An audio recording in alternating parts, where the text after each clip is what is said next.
Ngikubingelele mbukeli ngiphinde ngomkeleke kwesibanzo sokubisela zona indaba ifika ngaso isikhathi nansi ke inkulumo kaSiyamyeza ke evele ke yamqhatha nabantu lapha ke kuona ke uTikTok mbukeli mangazange uzuyibone le video ngizokushiyela yona njengamanje uSya exeka lapha ke omunye ke weqembu lapha ke iAction SA mbukeli nansi ke ivideo yakhe ke uSya.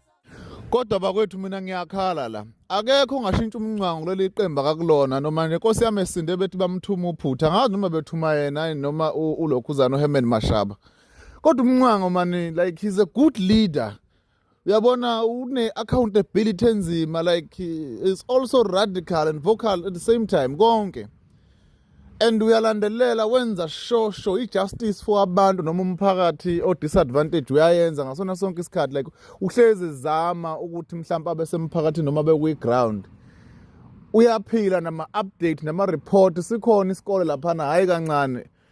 kodwa manje lento akakuyona ulokhuzana umholi Action SA ubani manje umuntu uvotela Action SA it serves what man like hey bafethu. But ngiyakhala ngomkha wami laphana le KwaZulu-Natal ngicanda bathi indaba yakhe yale kwanongoma bafethu hayi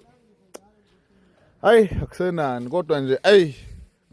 he's a good leader man ukuthi awujoin aphike nama ngazi kodwa nje la khona voteleke la lentozana ibalansile kakhulu baba kaNomara